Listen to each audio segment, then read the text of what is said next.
Brett, you got this. You've been preparing, you've done your power poses, you got your blue bottle coffee, just don't spill it on Mark Benioff and you're gonna be fine. Hi everyone, I am Brad Hungerman. I am a new product manager here at Salesforce, and I'm just really excited today to be talking to you about some of the different customer features that we've been studying for the last few months. We came up with some really good ideas that I want to share with you, and so let me just throw a couple of stats up on the board for you. What's going on here? Schedule. I don't have time for this. No, why isn't his VP here? Why is he so nervous? Guys, I have to go. Well, I can't remember the exact statistics, but the really important thing that I want you to, where'd everyone go? So I want to ask you, what did Brad do wrong here? Anyone? Stephanie? He wasn't looking, he had no eye contact, and he was like protecting himself, like low power poses. You got it right. He was very nervous, and it really showed. His body language was all off.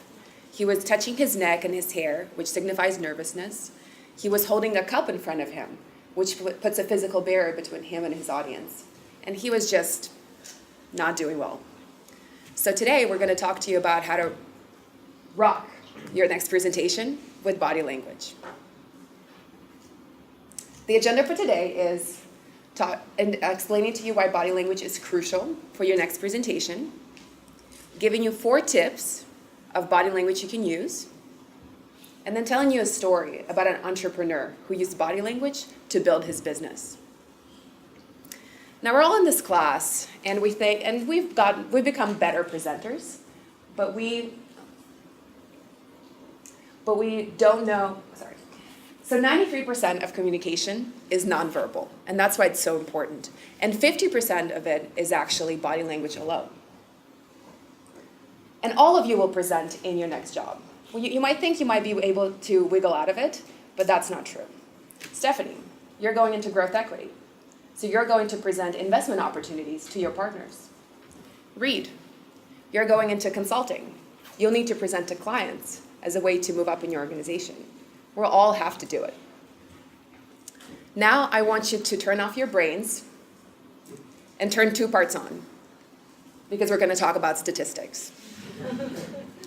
70% of Americans believe that presentation skills are crucial for career success. And when senior executives have been surveyed in the past, they've said that executive presence accounts for 26% of what it takes to get promoted to the next level.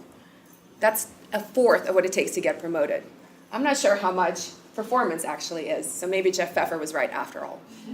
So now I'm going to turn it over to Paul, who will give you some tips on body language. We've spent all week in the acronym factory.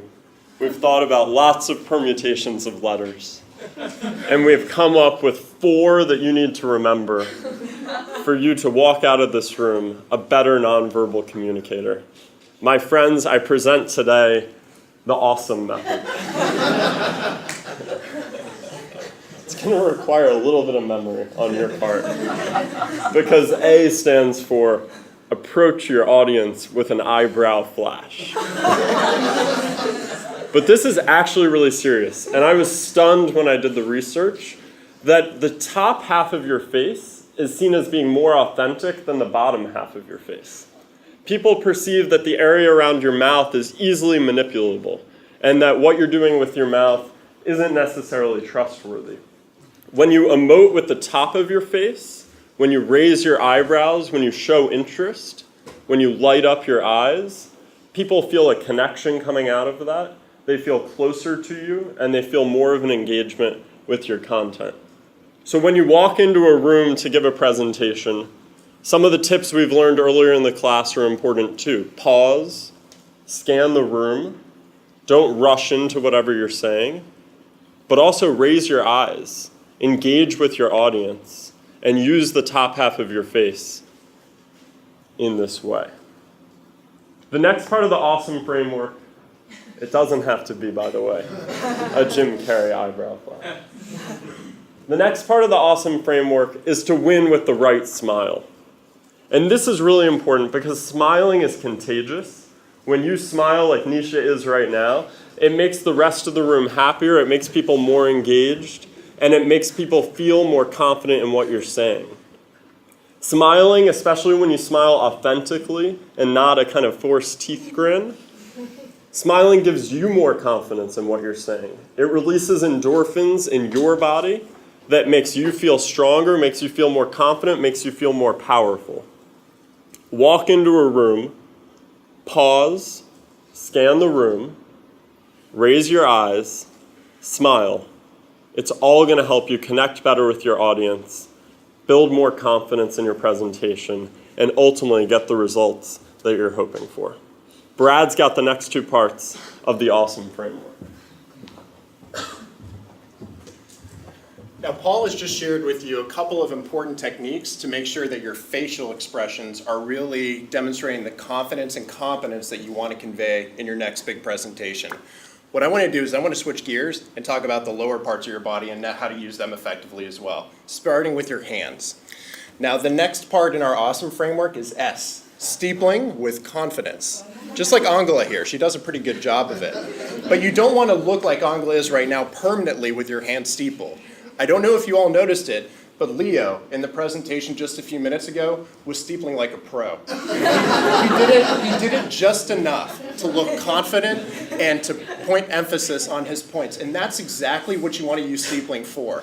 You don't want to just do it for the sake of doing it. Do it with a purpose. And so just do it sparingly. Now, when you're not steepling, you have a few other techniques that you can draw from as well. And they all have to do with open palm gestures. Okay, you might not want to do exactly that because that looks a little defensive. And this looks like you're asking for something. But this is another way to demonstrate emphasis and confidence without the aggression of pointing at someone. One of my bad habits. Now, you can also double it up and use two hands to double your emphasis. Both good techniques. And lastly, the M in our awesome framework stands for moving to keep your audience's attention. Or, if you can't remember that, moving like JD does in his presentations. So there's really two techniques that you're going to want to remember. When to move forward and when to move back. When you're moving forward, that's when you're going to want to emphasize a point. And GQ, I might even couple it up with some steepling to really emphasize my point. But when I'm done talking with you, I'm going to break and pause and move back. And that's going to be a natural change to a different topic.